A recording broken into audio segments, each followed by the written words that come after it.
Yay Networks. I'm Molly Kimball. Welcome to Fueled, a wellness and nutrition podcast. I'm a registered dietitian and nutrition journalist with a passion to help people live their strongest, healthiest life possible. In my weekly TV segments and columns, there's a limited amount of time and space to cover everything, but there's so much more to share. This podcast is my opportunity to dive deeper into the topics you want to know about. Y'all, this is our 11th episode in our 12-part series on adventure travel. So, Scott, we are nearing the finish line on this. I know. I can't believe we're at number 11. We're going to miss it, though. I am. Who am I going to talk to about travel? I know. We're going to keep talking to each other and I'm really excited that we've had some people tell us they have scheduled and booked their travel. Yes, dreams coming true. Yes, I love it.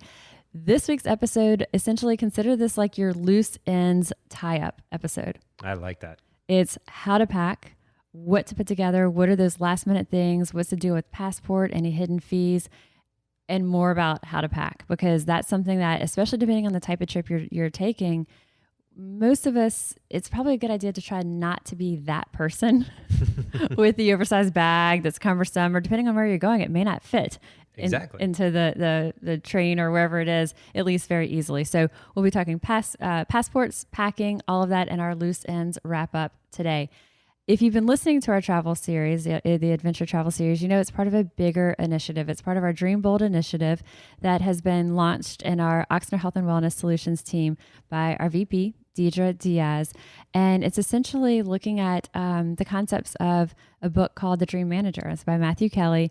And it's the idea that the things that we are driven for, the things that really just energize us, our big dreams don't have to be completely separate from our professional lives. And so the Dream Bold Committee with Oxnard Health and Wellness Solutions has different series throughout the year, and Scott and I have been leading this adventure travel.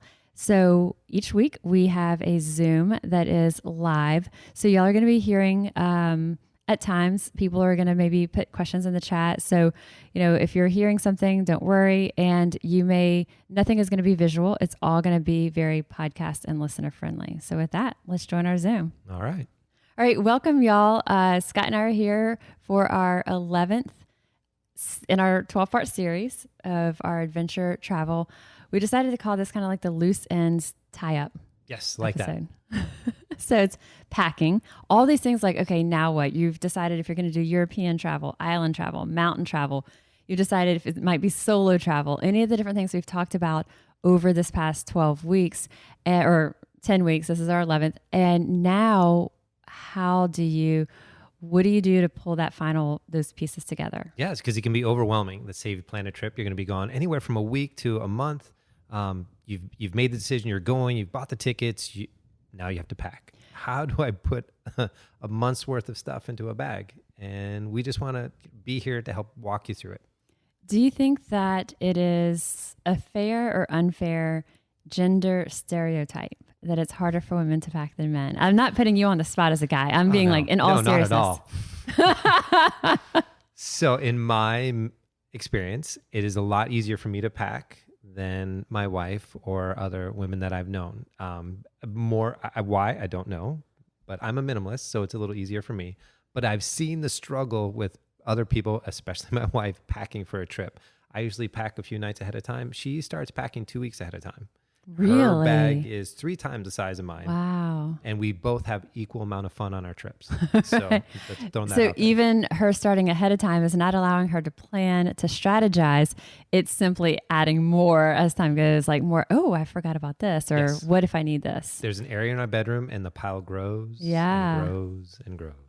For me, I think part of it is the fact that I grew up mostly with my dad. And so I'm sort of this like, there's a more just like matter of fact about things, or maybe I don't want to say like less girly. Girly may not be the way to say it, but I don't.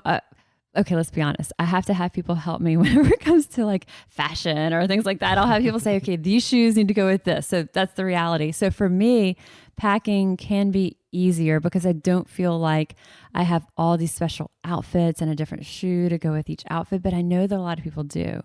And even if they may not say it, then sometimes if you're looking at someone, I was looking at someone's pictures from a trip they had taken on Instagram, and every day was a different outfit that had different shoes with very big heels. And I thought, wow. And I knew where they'd gone and that you had to fly.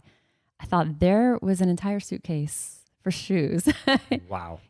And so that's why I was saying the gender stereotype. And I'm sorry if anyone is listening going and highly offended, especially any females, but I do think that there is a gender stereotype about packing, and I do think that it's true because in spite of the fact that I tend to be pretty minimalist in things and, I don't feel like I need a special different outfit with matching shoes for every day, I am still, when it comes down to it, bargaining with Brad about can I use some of the space in his bag?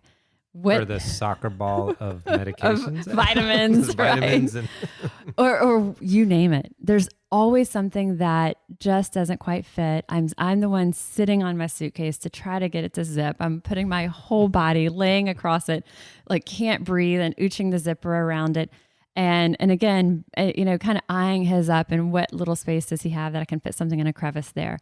Prime real estate. Yep. It happens. And so it really is a challenge. So we'll be talking about, what are some of the packing tips that work for Scott. If you've been listening to this travel series, I think most women are going to know that Scott's packing strategies may not be what's going to work, but I think it's something that we can learn from some of that or have some takeaways. And then I'll talk about some of the packing strategies for me. But essentially, like we were saying, it first depends on where you're going. Absolutely. If you are going to be checking your bags or not. Let's talk a little bit about that. Huge question. Yes. To check or not to check? Checking bags, we try to avoid it at all costs.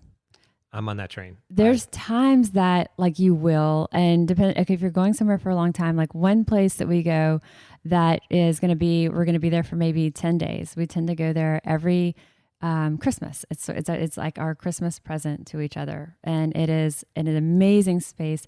It is in French Polynesia, and it's called Moorea. I'll just say that if you haven't been there, do a quick Google. It's the huts over the water. It's just a really special place. And we're there for over a week. And so it's a place that kind of you settle in, you live there. It's very slow. Once you're there, you're not having to spend a lot of money to just enjoy it. It's snorkeling, it's this. So for us, it's just something we look forward to every year. Things like sunscreen are going to be really expensive there, yes. And it's going to be maybe different types than what we would normally use. So we bring those things there because we bring a lot of things there that end up saving us money in the long run. So we check those bags. We check because we're going to have more bags than we need.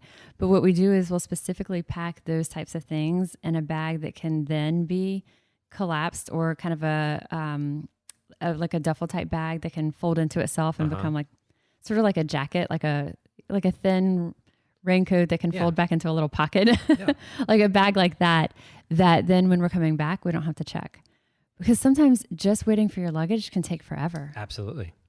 And you mentioned bringing sunscreen and other stuff. So depending on where you're going, you're going to need little things like that. And one of the questions is, yes, it's a matter of cost. So when you get there, I'll never forget paying, I was like $10 or $12 for a chapstick. Oh my gosh, yeah. Because I lost mine on the mountain somewhere and my lips were cracking and bleeding. But it's not just always a question of cost, but also we're used to convenience here. There is a store somewhere close that we can get what we need. That's not always the case on some of these places that you may be going to. So knowing what's available, that tends to guide your packing as well. You're right. And when we first went to this place, we didn't know. And now we do. We know that it's very limited. There's not a whole lot there. And so we bring it because, again, it's going to be on the price point of a $10 chapstick. Yeah. In fact, the place we're talking about, we've noticed that potato chips, like a bag of potato chips, like Lay's potato chips, is like $10.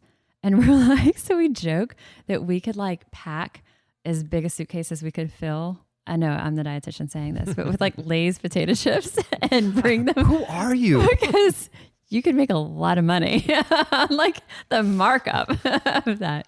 Sorry, there's just someone wandering around the backyard. I don't think, I do need to go talk to him. Okay. So Scott, can you pull it on packing? Absolutely. Okay.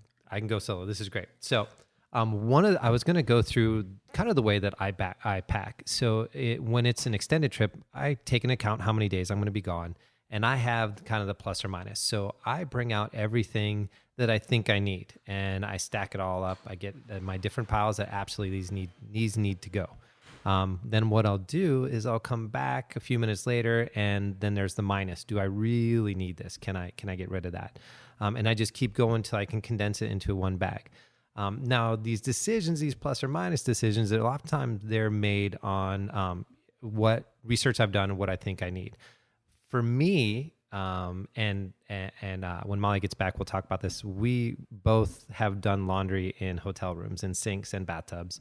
So that means that we don't have to bring as much, as many items of clothing. And you can also research. Some hotels offer laundering services. If you're staying at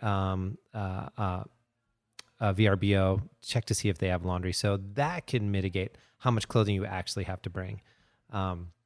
Now, this is very different depending on the weather that you're packing for. So I was going to spend some time talking about how do you pack for a ski trip, because that's completely different than packing for an island trip.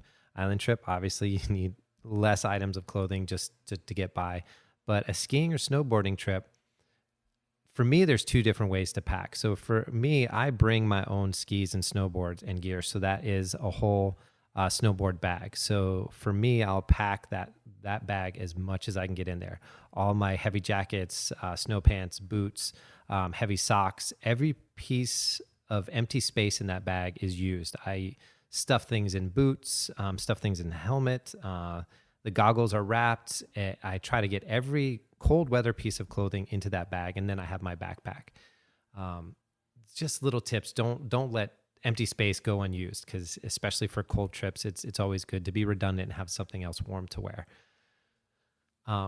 This is probably a great segue to talk about if we talked about to check or not to check. When you do decide to check a bag and you're just bringing a small carry-on, so I've had lots of luggage lost, and it's horrible. So once you arrive this great place you've been waiting to go to and your bag is not there, to have a couple of comforts, i.e. A change in clothing, a toothbrush, toothpaste, something to make it so if you don't get your luggage for a little bit of time, you're going to be okay. You'll still be comfortable, and hopefully your bag gets there within hours. But if not, at least you have clean teeth and you got a clean shirt to throw on. So this is kind of a little strategy that I've employed, and it's really helped out when my luggage has been lost. So Molly, I just kind of went over how I would pack a snowboard bag versus I haven't gotten to what I would pack for the island, but how to utilize every inch of space. And I thought that would be a great way to bring up some other little packing tips that we talked about that you've used, your little stackable cubicles. And when I travel, I use, I typically have two main bags that I'll bring. And really these two main bags that I'll bring are almost for every type of travel. It could be if it's a place like Europe, it could be if it's mountain travel, if it's a ski trip, if it's summertime mountain travel, if it's the island travel we're talking about. I have a backpack. The backpack that I use is Under Armour brand, and giving a shout out to them. It is Under Armour, and I believe it's called like Undeniable is the brand of it, and it has a huge inside capacity, and it has a space in the bottom of it, like a separate outside zipper that you could put toiletries and stuff like that into. What sold me on it when I saw it online was it's for, if someone's using it for like athletics, like an athlete, it showed a basketball fitting in there. And I thought, oh, like I could fit a basketball size of vitamins and supplements. And then still this whole thing, or like literally though, like all your toiletries can fit in this outside packet. That's like a separate pocket basically that keeps things separate if you didn't want to, worry about leaking or any of that kind of stuff. But the inside still has such a high volume that you can include, at least 2 pairs of shoes, multiple changes of clothes. You could just really pack it up it's almost like a duffel bag that you're just wearing. Right. It's a duffel bag that you're wearing as a backpack. It also has an inside flap that I put my laptop in. And this is what I use as instead of like a briefcase for work, because who uses a briefcase so much these days? But that's the backpack that I use also for work, because I can have my laptop, all my notes in there. And then if we are going to work out at the gym at Oshner Fitness Center or do anything midday, I can also put my change of clothes in there. So that's my everyday work bag anyway, and it also doubles as my travel bag. And for me, that is a way that I can now make that very small roller bag work. Right. Because otherwise, I mean, I know a lot of especially I'm sure there's some guys who have a lot of toiletries, but women, I feel like I don't think I'm that high maintenance when it comes to hair and makeup, but boy, there's a lot of different tubes and creams and all this stuff that we feel like we need. So I use that backpack that is a tremendous backpack because, and also my husband at one point when we were first planning at that bigger trip that we've talked about, he said, what about that other backpack? And I have this quilted kind of gray one and it's real cute. And I said, no, that one's just if like you need something that looks good. And he said, no, it can't be that much different. He started to put a few things. I mean, there was like, it fit maybe one pair of shoes and it was just, no. So finding that substantial, and I'll link to that in the podcast episode notes too of that backpack. But it's just undeniable Under Armour backpack. That works. That is almost like a whole nother suitcase, y'all. So when you can tell someone I use just a small roller bag and a backpack, it makes it feel like you're very low maintenance, but you essentially have 2 full suitcases going. Yes. In that suitcase. So now I also have a roller suitcase, and the roller suitcase, you want to make sure that you've got one that fits into that overhead bin, because the idea behind it is that you could have it as a carry-on, that you don't have to check your bags. If you're traveling in a place like Europe, last week we talked European travel, and you're taking trains, any of this, the space that you can put your luggage is going to be really small. And if you have one of these giant suitcases, it's going to be sitting in the middle of the aisle with you. Yes, and you're going to get some looks. Oh, and gosh. You're going to stick out. So yeah, definitely understand how wherever you're going, how the locals, what they utilize, what they get around with. And since you got to plug Under Armour, I'm going to plug a backpack that I have had. I bought it in 2003 just for climbing gear. It's the North Face trash can. It is the best. I still use it. It is my flying bag. The reason I love this, that's the name of it, is the trash can. Trash can.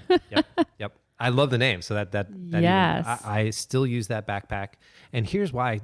If you are, so this may talk to some more of the guys. Sorry, I'm a guy, so it's going to go out to some more of the guys.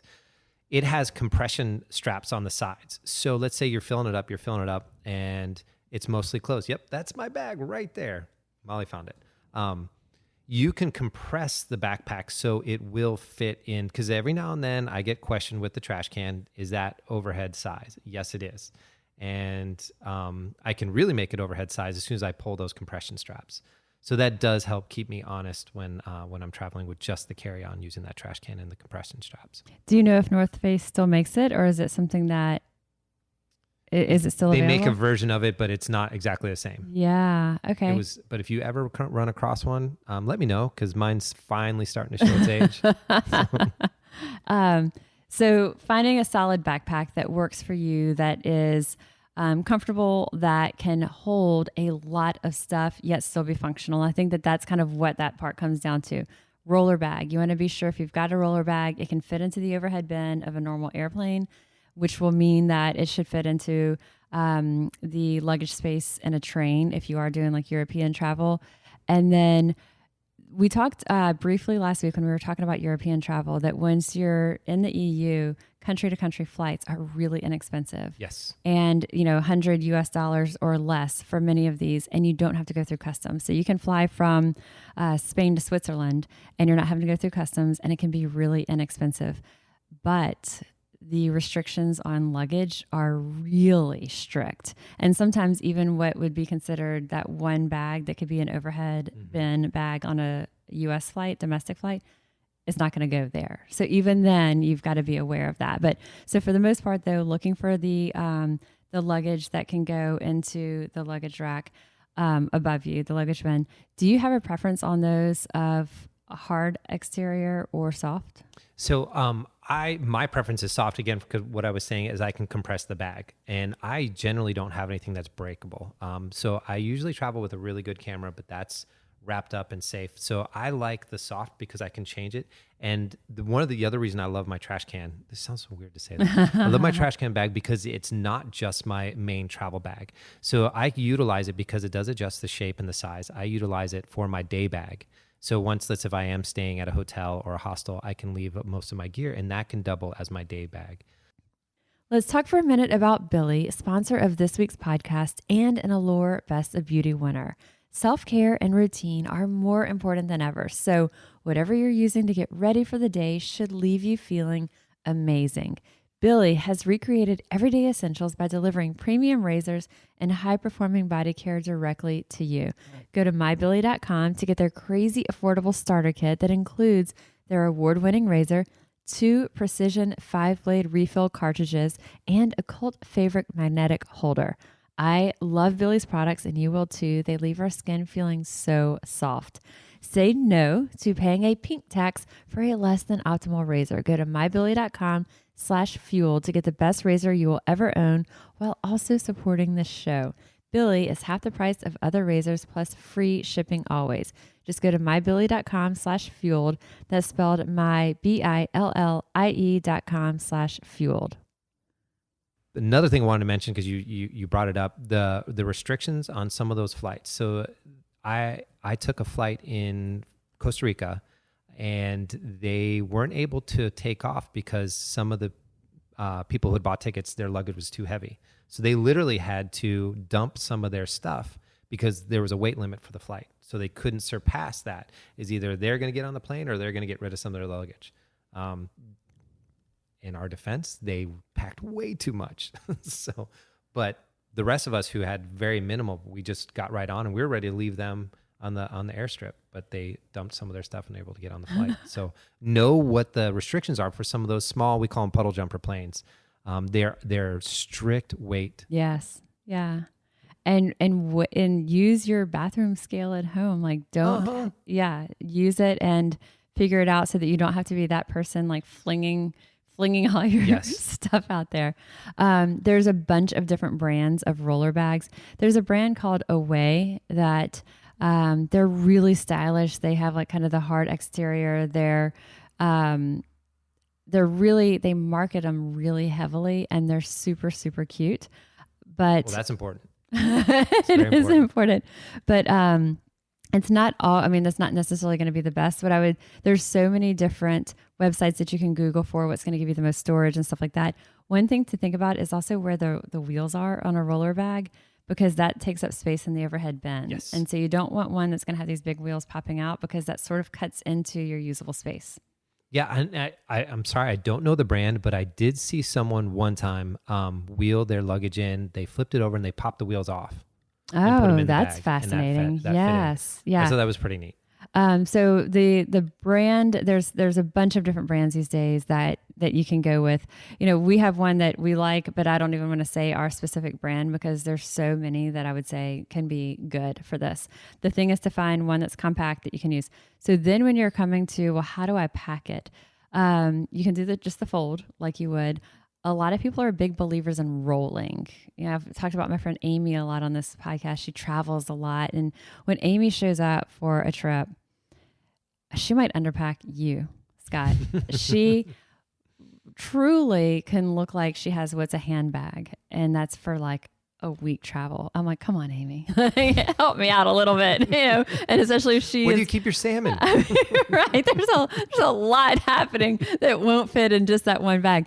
But she's a roller of it. And so the idea being that you can kind of roll, it keeps things from being, you know, wrinkled. There's also a system, if you just Google, and you would call it like packing cubes. They're like fabric cubes. They're real flexible. They can like crunch down to nothing. And my sister-in-law actually gave me some before we were traveling for several months. And I used those, and I packed a different type of whatever different kind of categories of clothes in each cube. And so when we arrived to a place, I could take those out and just unzip the top and access the clothes that were inside of it. And it almost served as organization, like as if I had drawers inside of the suitcase, like dresser drawers. And so I was able to keep my things organized that way. And if I needed to get workout clothes, I could open just that one and not have to rummage through all of the suitcase. Right. So when we were packing and unpacking, we counted on that trip. I didn't say this, but we stayed in like 22 different cities throughout. Wow. And so as we're in and out of different places, that system to me really kept it organized and not feeling like I had to like undo everything and redo everything every time. It sort of was like modular packing. So I think it's just looking at that and finding what are some, what's going to work for you. I want to talk just a little bit. We pulled up this website that was hilarious. Oh, yeah. So Scott and I, as we were talking, we were like, we'll share more coming up about like what works for Scott and I personally, because we have very different packing styles that are efficient, that can be very minimalist, yet still get us what we need. So we pulled up, it was an article, I won't link to it because we are kind of like laughing about it, but it was in the Huffington Post. And so it was talking about some of the strangest packing tips or just crazy packing tips that just might work. One was mailing your stuff there. So can you imagine? So this is the one where I lost it on the article. So mailing your stuff it was the there, first one too. In theory, sounds great. Oh, so I don't have to haul it unless it's not there when you arrive. So this dream vacation, you're banking on, especially if it's overseas, your stuff getting there before you do. That doesn't always happen. So we both agreed that sending some stuff home, that's great. Why not? I like to pack up all the souvenirs I've bought and mail them home. No hurry. I'm not there yet. They can arrive. But sending stuff to your destination is a little scary to me. If y'all want to risk it, let me know how it goes. I'm just curious. But I would hate to arrive to my dream destination with nothing. There's so much that can go wrong from whatever service that you're using that's actually making sure they're getting it to the correct location to the person who's at that location that's going to be receiving it on your behalf. And then what are they going to do with it till you get there? What's going to stop them from rummaging through it? And there's so much that can go wrong. There's a lot there. So number one on the site of Huffington Post packing tips that, were just like life-changing. Number one, we're like, no. The other one they call it is they suggest that if you have a bunch of things that you're about to donate anyway, so you're going to bring them to Goodwill or the Salvation Army anyway, bring these on your vacation because then you can just discard them when you're there. We're like, so now all those old clothes you were about to get rid of, that's what you're wearing in your vacation photos. That's your yep, exactly. So we scratched that one. Another was going disposable. Do you want to share this one? I don't even know how to begin. So basically it starts with pack disposable undies for long trips. So I don't know what disposable undies are made of, but I generally don't like to wear something undergarment that can dissolve depending on what I'm doing. But that's just me. These are so funny, y'all. We had to share them with y'all because this was our, what are some things that we're not thinking of? Well, these are things we were thinking of, but we don't really want to recommend them to y'all, but we thought they were too hilarious not to share. So this one is talking about all the different colors of disposable undies that you can get. And also how much space is that saving you? Yeah, I'd rather bring my own underwear. And so actually that lens, we both discussed, we've both done laundry at our hotels and all hostels. The time. I'm not afraid to use the sink, the shower, the bathtub, and the balcony to dry. There's no problem with that. All the time. If you're going to be somewhere longer, and I especially do that with things like workout clothes, because I might bring a couple of sets of workout clothes, shirt, sports bra, shorts. But I'm going to, whenever I'll take a shower after a workout, it's laundry day. And Brad sees the suds and go like I'm hanging it, and he'll laugh. He's like, "It's laundry day." I'm like, "Every day is laundry day." Mm-hmm. But having that rotation, if you're going to be somewhere longer, some of the questions are: is there a laundry facility on site? Because if you've never priced it, having a hotel do your laundry for you, it's ridiculously expensive. And sometimes just a few blocks down the road, there's a laundromat. Again, you don't want to, I know there's certain things you don't want to do on your vacation. But if it's an extended trip, months, it's well worth looking into. With our Hurricane Ida evacuation, we had what was supposed to be a shorter vacation that was also when Hurricane Ida came through. So we had packed what we had packed for that. We ended up extending our stay in one place because we were like, well, we can work really well from here, reliable Wi-Fi. Let's just park it here for another week or so until things are a little bit better and smoother and we can get back and hit the ground running with work once we get back. So for that, we were staying at a place that didn't have, it would have been really pricey for any kind of laundry service. We found a laundromat, and it was a place that you could either do it, doing it yourself, or you could drop it off, and it was so inexpensive. It was like they did it by the pound, and it was one of these that for like $10, all of the laundry was washed, dried, and folded Wow. so perfectly. It's never been Wow. that pretty. And so we were like, wow, that was great. So it could be a laundromat that you go do it yourself. We called and we saw online that they had the service. We were like, wow, that's great. And so that's something that allowed us to we weren't planning to so specifically pack minimally for the trip that we had, but it turned out we had. But it doesn't matter when you do have a way that you can do laundry. So laundry could be finding that laundromat near you, or it can be your shower, your sink, or whatever that might be. And I found it's especially something that can be, it works with something like workout clothes, because then they don't have to be pressed and look just right. I mean, you're probably not going to want to do that with certain dresses or dress shirts, but there's certain clothes that can really lend itself to that. So then let me ask you this. Is jumping in the water like a swimming pool with your clothes on? Is that washing?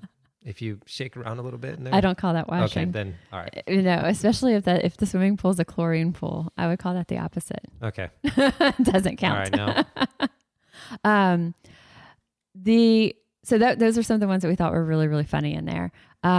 One of the things that they did talk about that was a tip that we also really liked was taking a picture of your suitcase. Yes. Because if something did go wrong, you lost your suitcase and you have a photo of it, I never actually even thought about that. You know, when we saw this, it reminded me of a time. So I rented a car.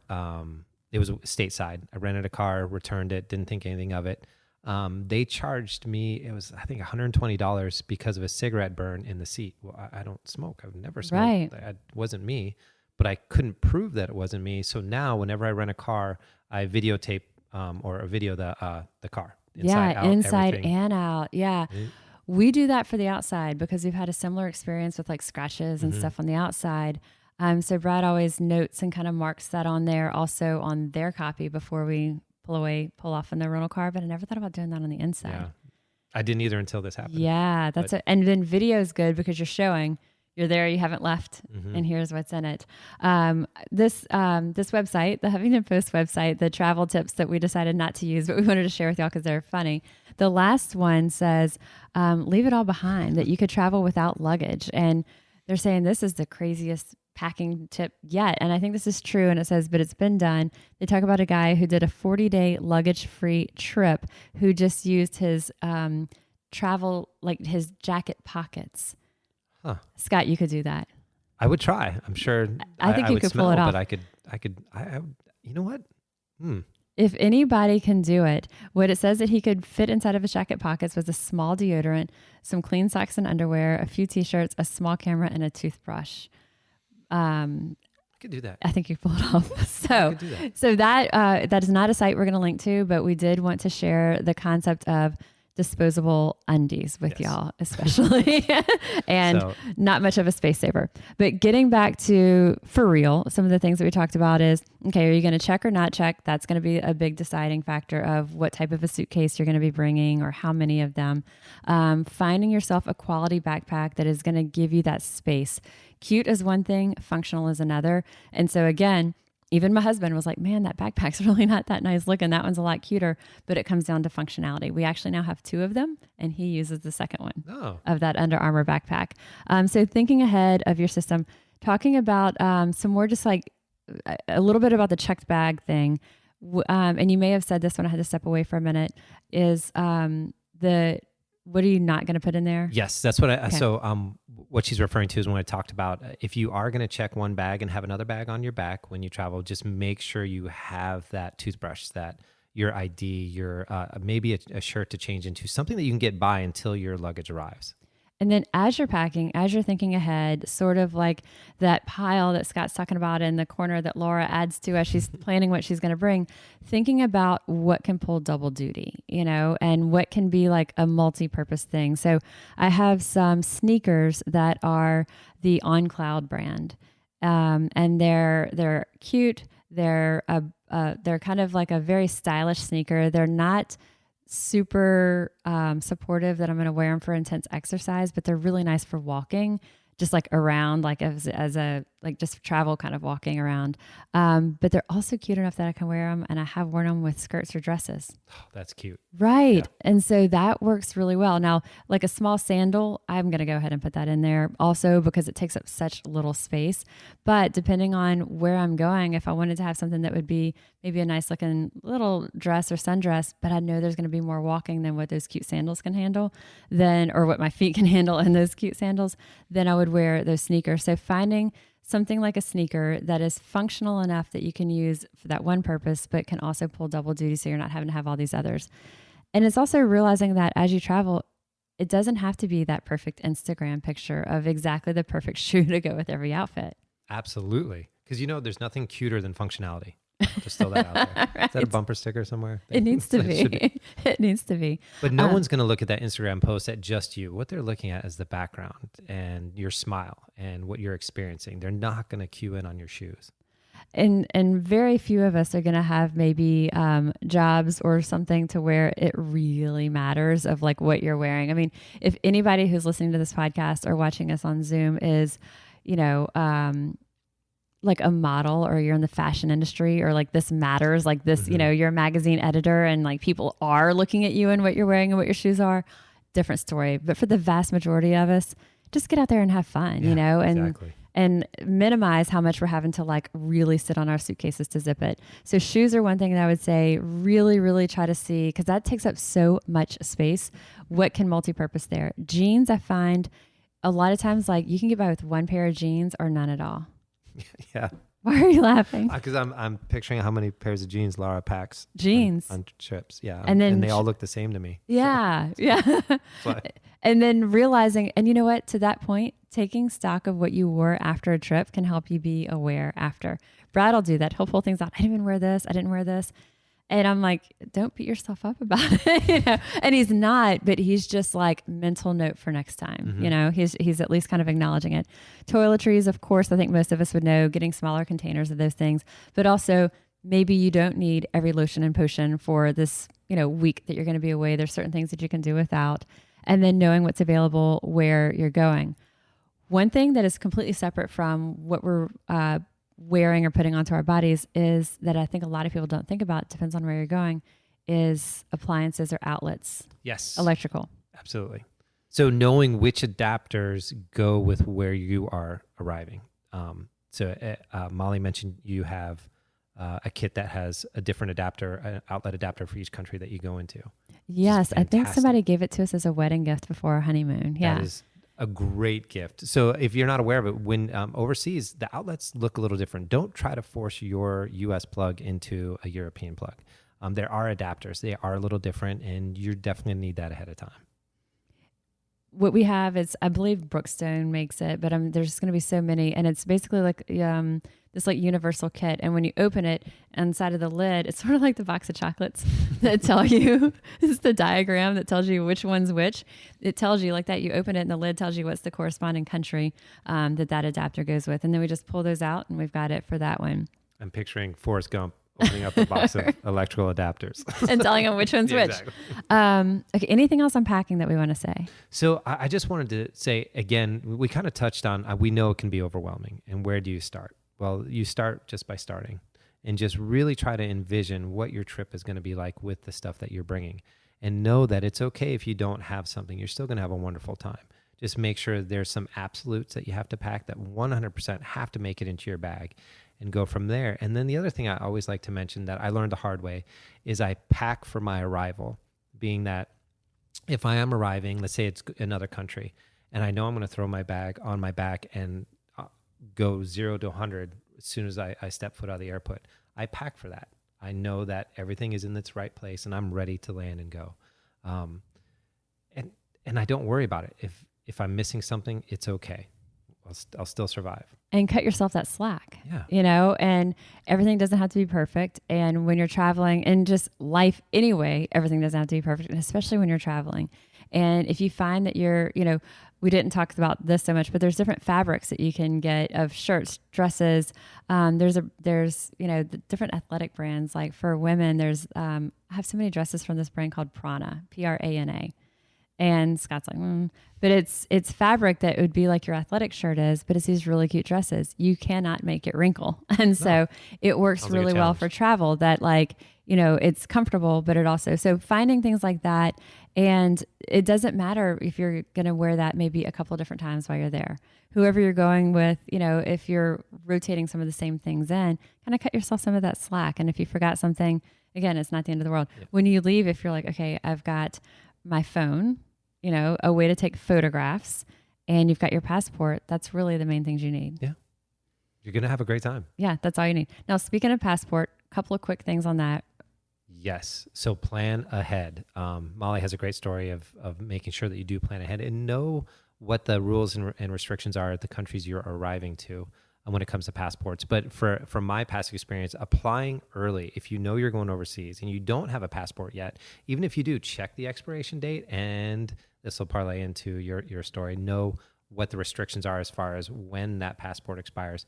But for me, I applied for a renewal, and they said it would be to me within a month. And 3 months later, I still had not received it, and I was really getting worried.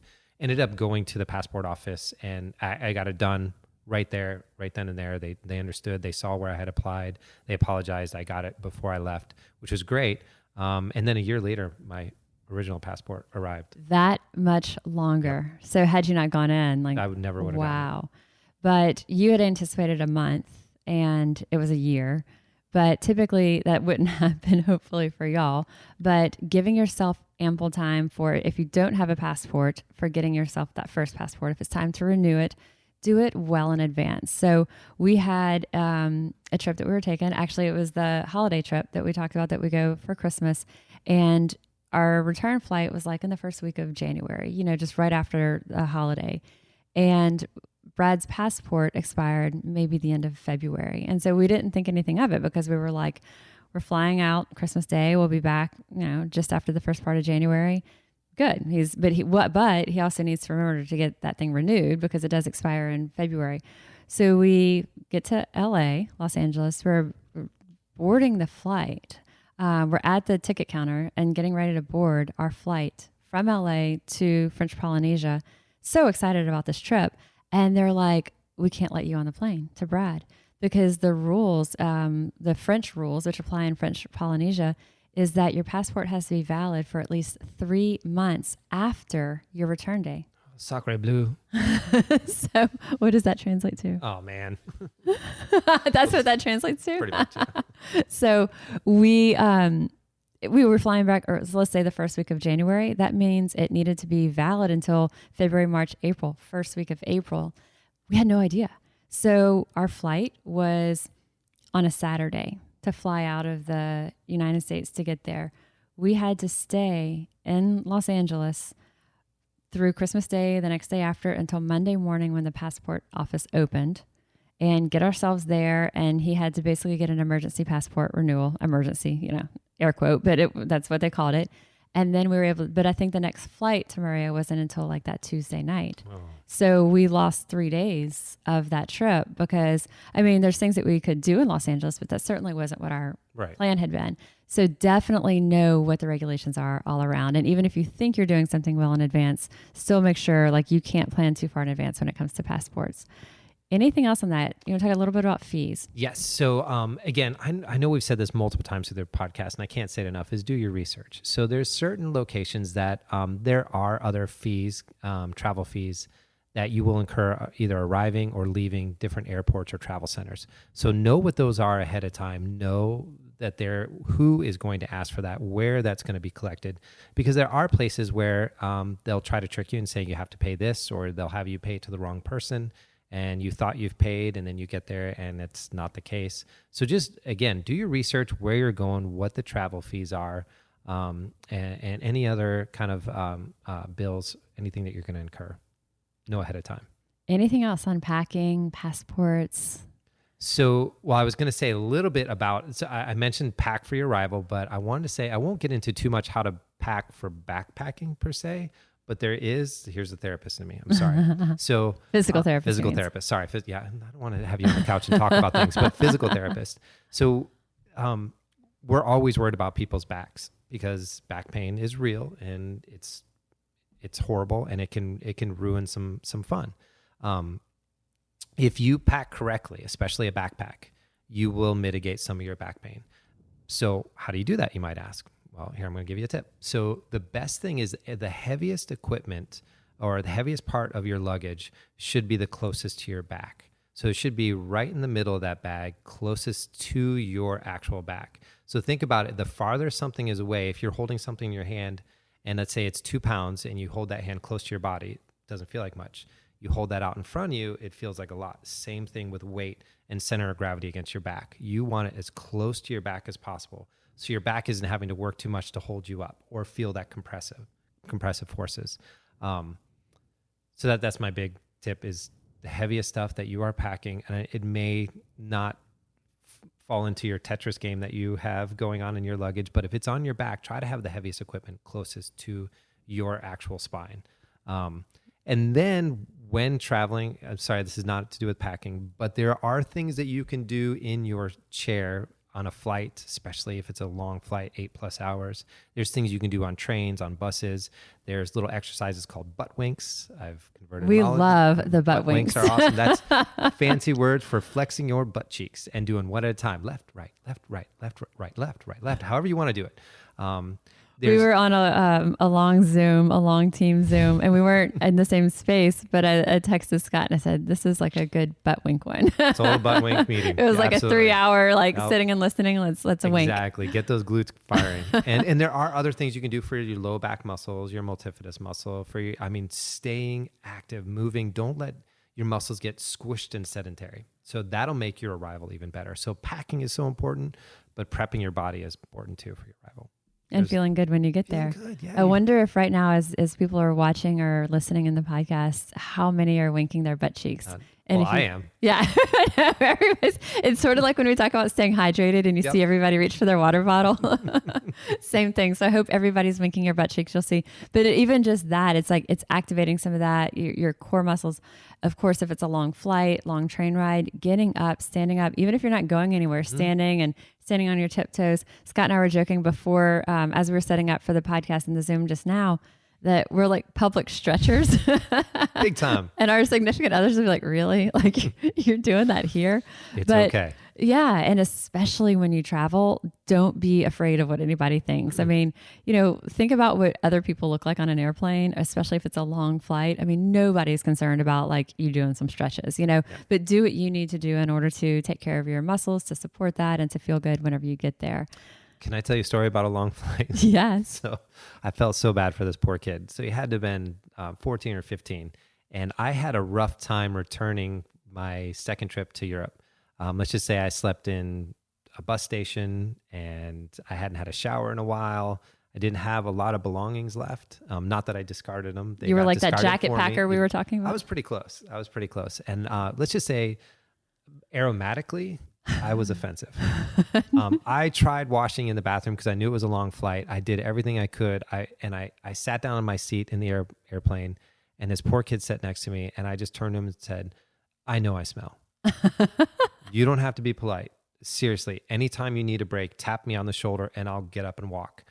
He said, no, don't worry about it. An hour into the flight. How old was he about? Probably 13, 14, 15. Hour in, he tapped me on the shoulder. He's like, can you? I'm like, absolutely, no problem. He's like, I can't take it anymore. So I just walked and gave everyone a chance to get a good whiff of me. Would go to the bathroom, but just the fact that that taught me so much, because I was younger then, so I didn't have aches and pains. But that taught me so much about just how movement is important. Oh, just and getting up. To that point, whether you're young or not, or the risk of clotting, blood clots and things like this as you travel and being sedentary on a long flight. I mean, there's a lot of, beyond even just feeling better, there's a lot that getting up and moving is going to be key, you know? Yeah, 100%. All right. So packing, get your disposable undies ready. Please, anyone who has disposable, you have to send me an email. I want to know more about this. And if anybody takes their Salvation Army or Goodwill giveaways on your vacation with you to leave them there, please send us a picture at thedreamteam@oxner.org because we want to see you in your donation garb as you're on vacation. But seriously, we've enjoyed this. This is, as we said, number 11. Next week is our final week, our wrap up, week 12. And Scott and I will be doing a rapid fire run through of our top highlights, our top takeaways from all the experts that we've had on these episodes and the big learning points. So this will kind of be like a really nice summary listen. So if you missed some of these, if you just tuned in around the end, this will be like a really good reference guide. It's almost going to be like the index to what those first 11 were. And then if there's something that kind of piques your interest, you can listen to that particular episode in more detail. So, all right, y'all. Thanks for listening. Thank Thanks you for tuning so much. in. Awesome. Thanks, Scott. Always a blast. Thank you. Had a great time. All right. So y'all, as mentioned, we'll include the links that we talked about in the show notes of this episode. Let us know what you think if you're incorporating any of these packing strategies, travel strategies. Let us know what you think. If you're incorporating some of these packing strategies, travel strategies, we want to hear about it. I am registered dietitian Molly Kimball, and you've been listening to Fueled Wellness and Nutrition, the podcast. If you would like more Fueled Wellness and Nutrition, please head over to mollykimball.com, and you can follow me, Molly Kimball RD, on Instagram, Facebook, and Twitter. And if you haven't yet, please go to Apple Podcasts, subscribe, rate, and review this podcast, and join us next week for another dose of Fueled Wellness and Nutrition. Thanks for listening, and stay focused on living your strongest, healthiest life.